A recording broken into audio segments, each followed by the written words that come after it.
Good morning, friend. As I come to you today, I just want you to know how much Karen and I both miss you. We're praying for you often during this time, but we miss being together with you on Sunday and on Wednesday.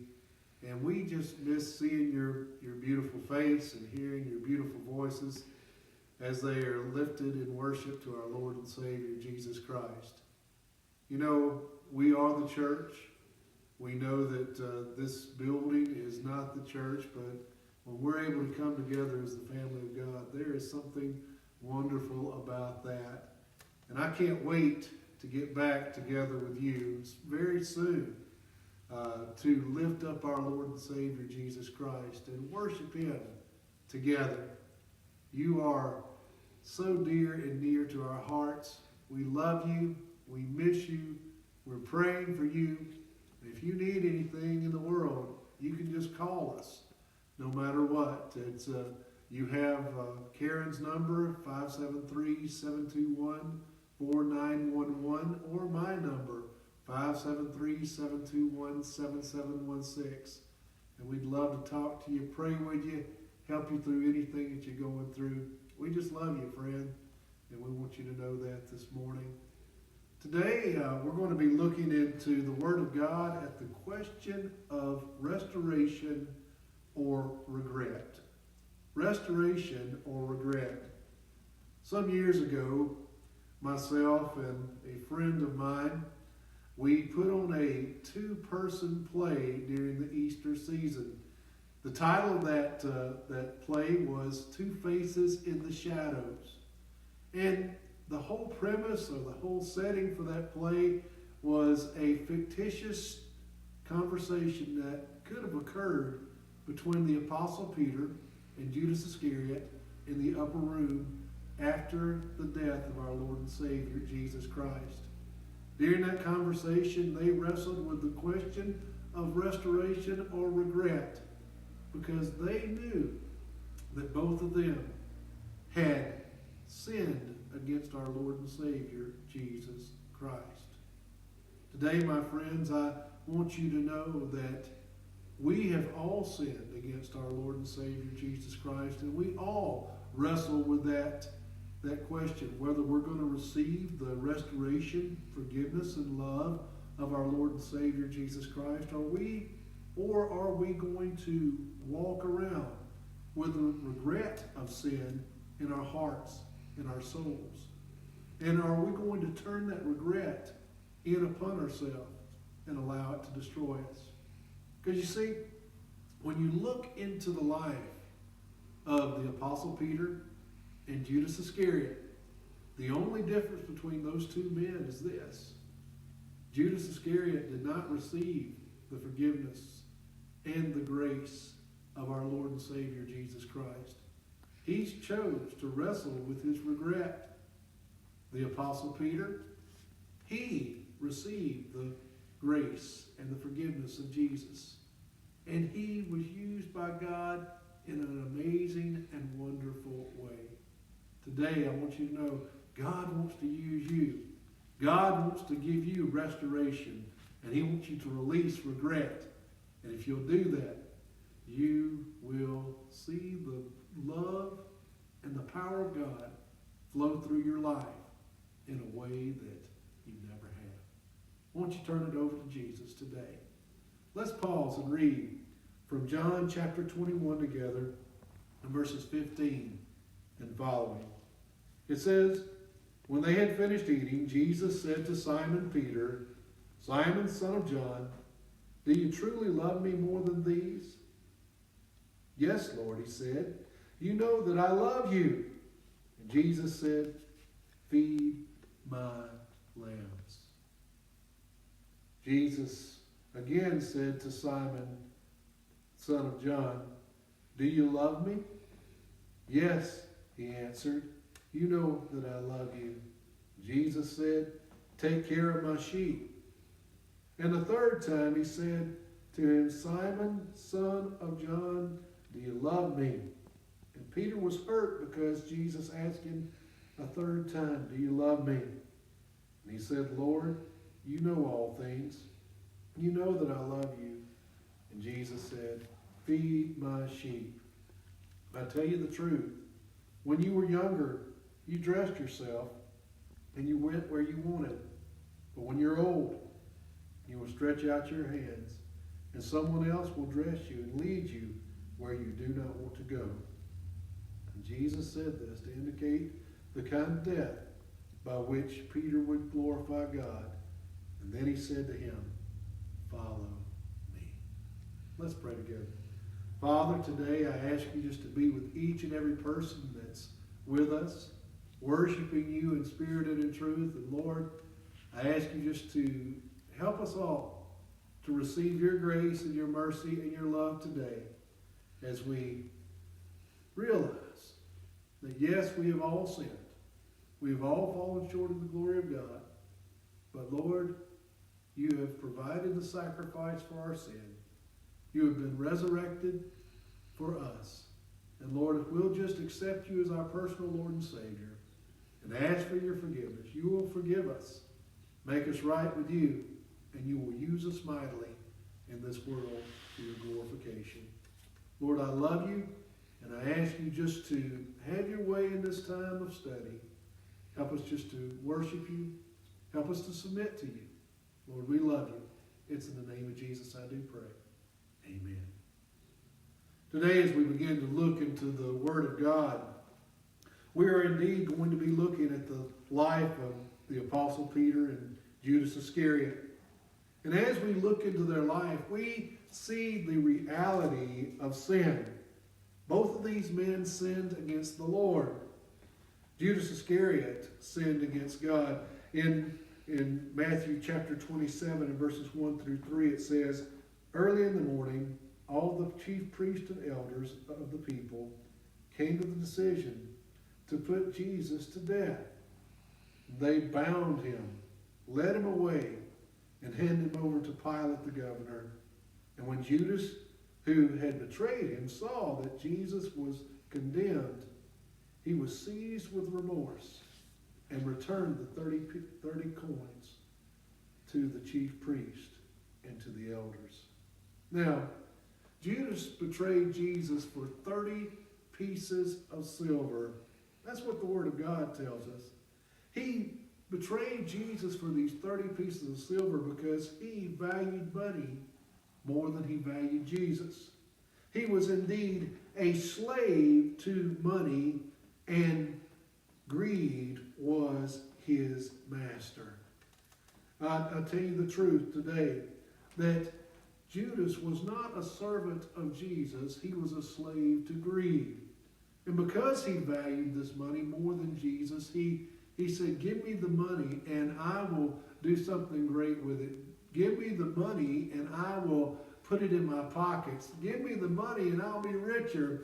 And he handed over the greatest thing in the world, and that was Jesus Christ to be crucified. Now, today, my friends, we know that Judas sold Jesus for 30 pieces of silver. That was the cost of a slave. And that's why I say that Judas was indeed a slave to himself and a slave to greed, and not a servant of Jesus Christ. My friends, this morning we need to know that he sold Jesus out for 30 pieces of silver. He sold him out for money. But let's not just throw stones at Judas. Let's look at to the life of the Apostle Peter. This man sold Jesus out by denying him. In Matthew chapter 26 and verse 75, it says, then Peter remembered the words that were spoken by Jesus. Before the rooster crows, you will disown me 3 times. And he went outside and he wept bitterly. Now, he denied Christ 3 times. After our Lord had been taken before the Sanhedrin, he was out there in the courtyard just beyond where Jesus was. And people walked up to him and asked him, do you know him? You must know him. You talk like a Galilean. You look like somebody that's been with Jesus. But here he was, there in that courtyard, and he betrayed our Lord and Savior Jesus Christ for safety. He said, I want to be safe. I want to be secure. And therefore, I'm going to sell him out. I don't want to be crucified. And so he denied our Lord and Savior Jesus Christ 3 times. And that was his sin against Almighty God. The truth is, my friends, that the Bible tells us that we have all sinned and we have all fallen short of the glory of God. Romans 3:23 says that. And it also tells us in Romans 6:23 that the wages of sin is death. Now that's bad news, because we know that we've all sinned. And we know that the paycheck for that sin is death. What we deserve is death. What we deserve is the hell. What we deserve is the grave. But Jesus says, in Romans 6:23, the rest of that verse of Scripture says, the wages of sin is death, but the gift of God is eternal life through Christ Jesus our Lord. Now that's good news, my friends. You see, I love it when God intervenes. And he says, yes, you deserve this, but I'm going to give you grace. I'm going to give you mercy. I'm going to give you forgiveness. I'm going to give you eternal salvation if you'll just turn to me. God loves you, my friend, and he knows that you've sinned. I've sinned, you've sinned. Everyone on the face of the earth except for Jesus Christ has sinned at one time or another in their lives. But God says that's not the end of it.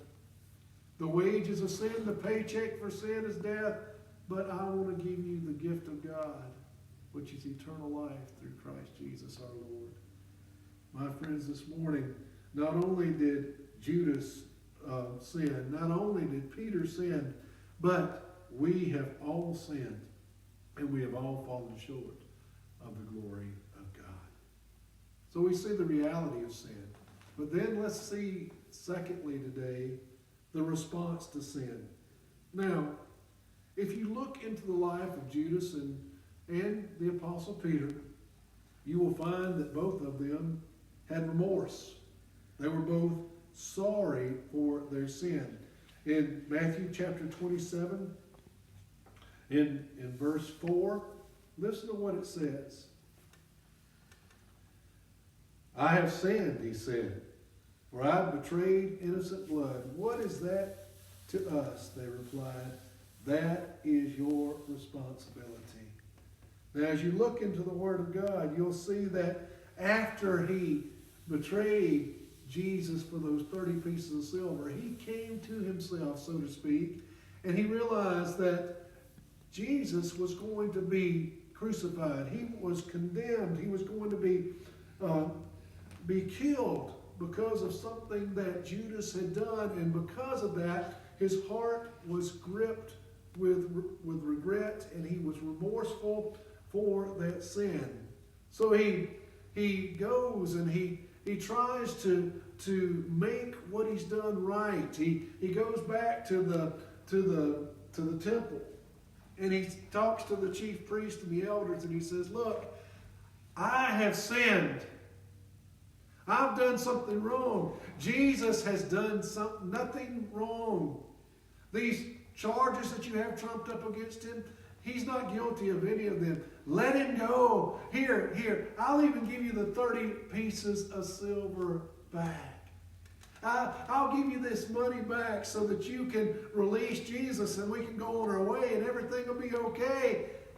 And you know what the chief priest and the elders did? They looked at Judas and they said, what's that got to do with us? We don't care.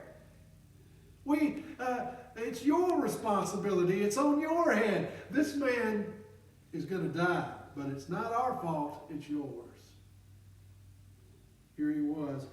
Judas was gripped with remorse because of his sin, and he tried to make it right. Peter, he was gripped with sorrow over his sin also.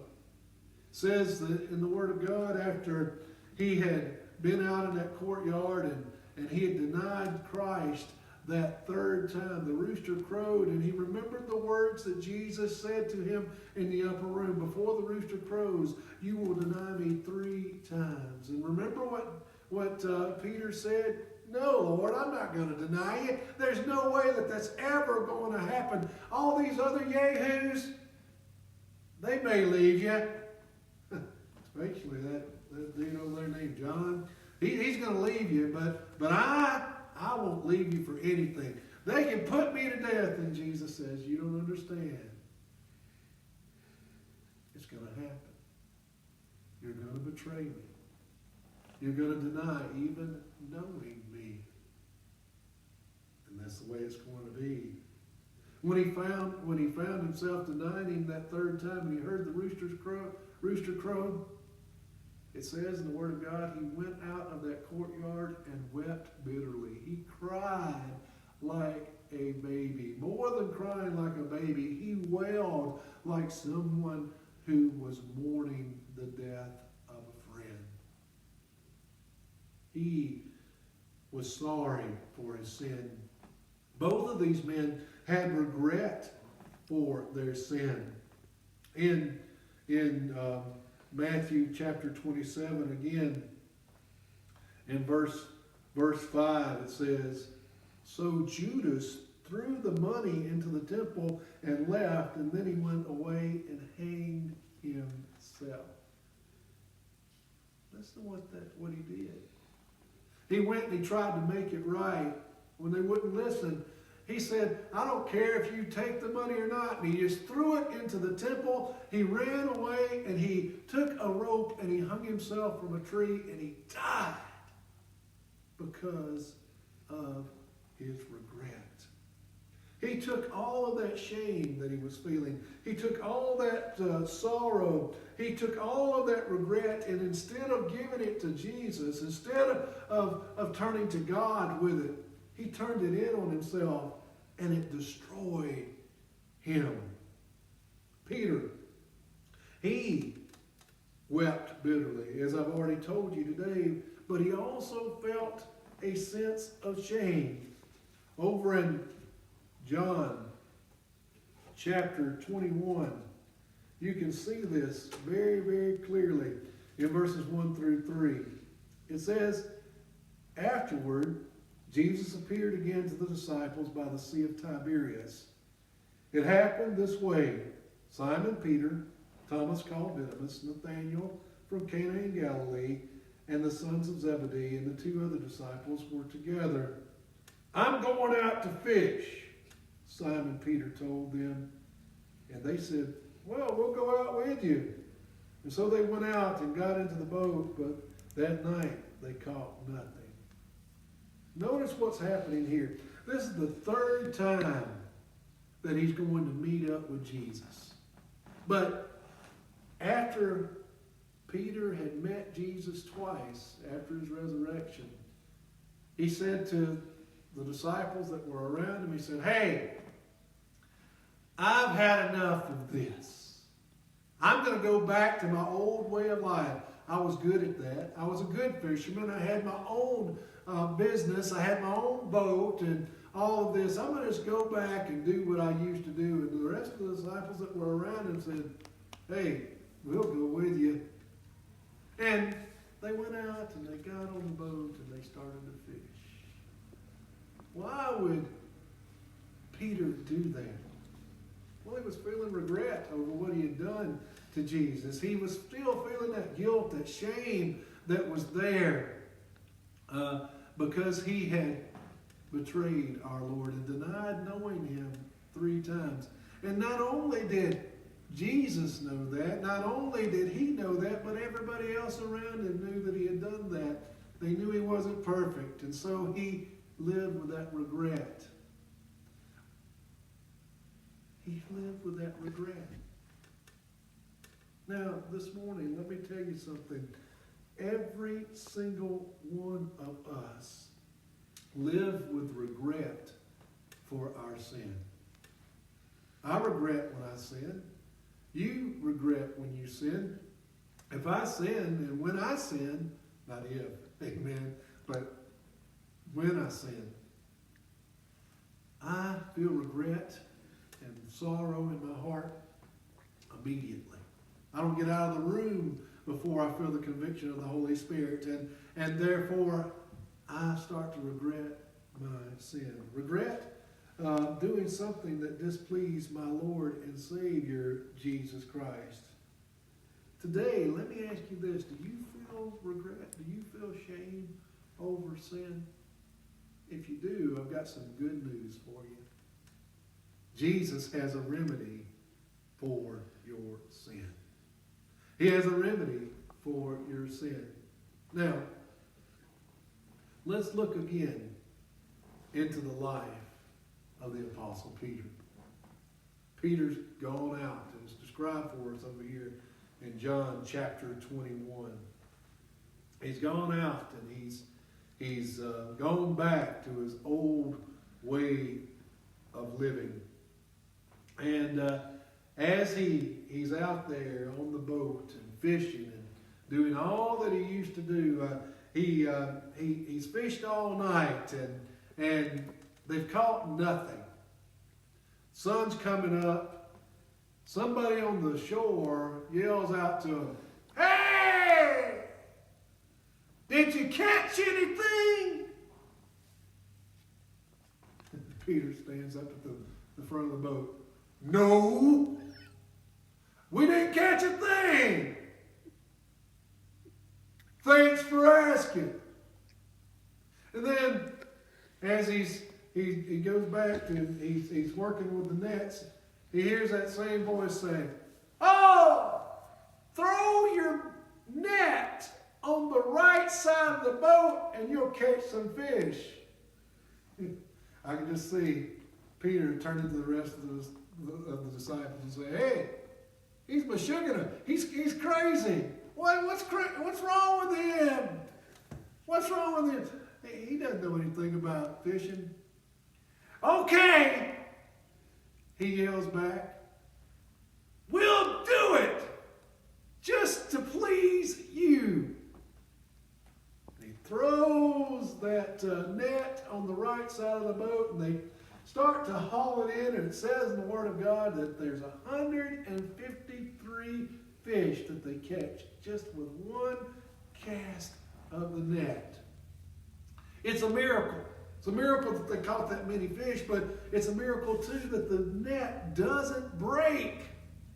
And Peter looks at the disciples that are with him. He looked at the shore and he says, "Hey boys, there's only one person that can tell us that in all the universe. That's not just a man over there. That's Jesus." Peter puts on his outer garments. He jumps into the sea. He swims over there to the shore. And when he gets to the shore, Jesus greets him gladly. He makes a coal fire and he makes them breakfast. They eat their breakfast and all of that's going on. And I want you to see this, though, out of all of that. Jesus came to Peter. Peter didn't have to go looking for Jesus. Jesus came to him. He came to him. He knew exactly where he was. He knew exactly what he was doing. And he came to him and he spoke to him in a way that he could understand. Showed himself to Peter. And when Peter saw Jesus, Peter came to him. Jesus did the same thing for us. In John 3:16 it says, "For God so loved the world that he sent his only begotten Son into this world so that he could die for us." He sent his Son, Jesus Christ, into this world so that we could have eternal life with him. Jesus came to us. But then, Jesus not only came to Peter, but he also reinstates Peter. He forgives Peter. He forgives Peter. Over here in John chapter 21, we've already read this these verses of Scripture in verses 15 and following, but this is what happened after they ate. Jesus and the rest of the disciples and Peter were sitting around, they were talking, and Jesus looks at Peter and he says, "Hey, come on, Simon." Instead of Peter, he didn't call him Peter, he called him Simon. "Hey, Simon, come on. I need to talk to you for a minute." And he's walking with him down the Sea of Tiberias, and as he's walking down the shore of that sea, I can just hear a conversation that's going on with him and saying, hey, you remember the night that we walked on this water? You remember the night that I saved you from the wind and the waves? I saved your life. I want to do something in your life today. Puts his arm around old Simon, Peter, and he's talking to him, and he says, "I got a question for you." He says, "Lord, I'm listening. Do you love me more than all of these? Do you love me more than the boats? Do you love me more than the disciples that are back there? Do you love me more than the people that are around? Do you love me more than all of these?" And Peter says, "Yes, Lord. You know I love you." Jesus says, "Good. Feed my lambs. Feed my lambs." And he's going on down the shore of the Sea of Tiberias there, and I can just see Jesus taking a stone and turning towards the sea and skipping that old stone across the sea and turning back to Peter and saying, "Hey, Simon, got another question for you. Do you love me?" Peter says, "Lord, you know I love you." Says, "Good. Feed my sheep. Feed my sheep." Then he walks on down and he puts his arm around him again and he says, "Hey, I've got one more question for you, Pete." Says, "What's that, Lord?" "Do you love me? Do you love me?"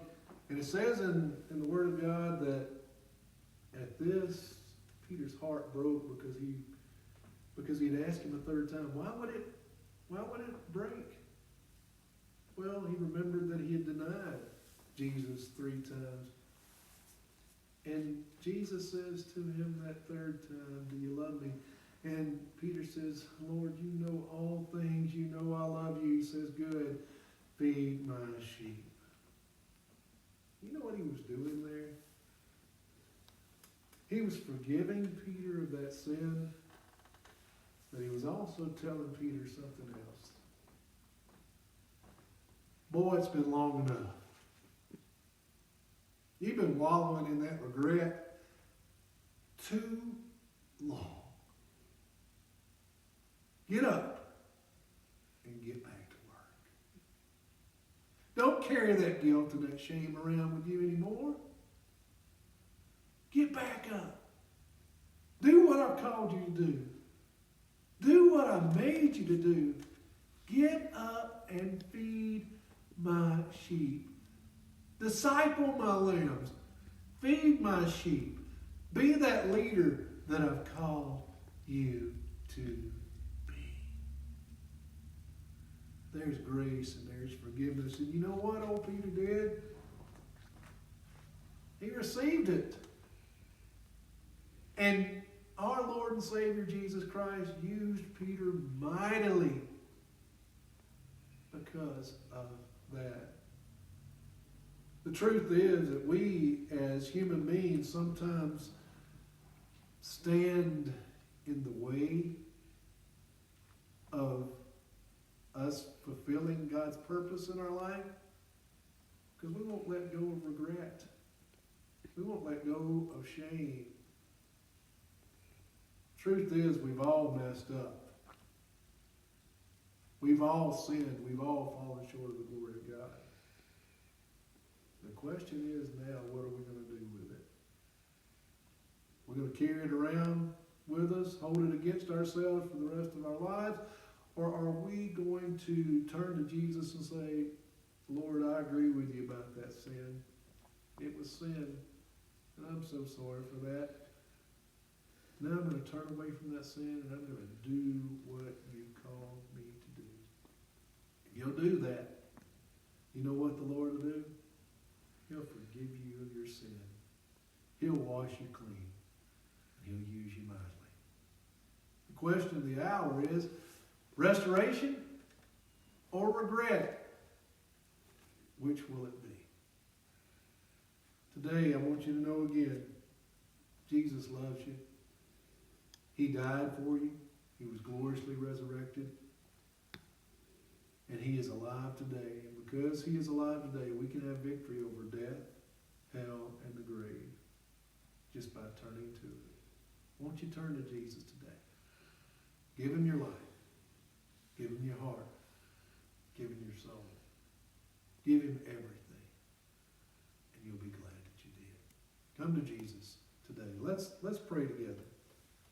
Father, I come before you right now, and I just ask you to be with every person that's listening and watching today.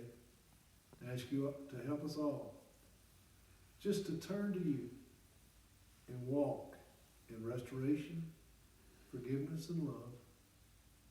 Lord, help us to let go of regret as we take hold of forgiveness through you. Lord, we love you. It's in the name of Jesus I do pray. Amen. Won't you come to Jesus today?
As we end this time together today, I just pray that God would bless you, that he would keep you, that he would make his face to shine upon you, and he would give you peace. God bless you all. Have a wonderful day, and we'll see you again on Wednesday at 6:30 p.m. We love you. God bless you. Have a great day.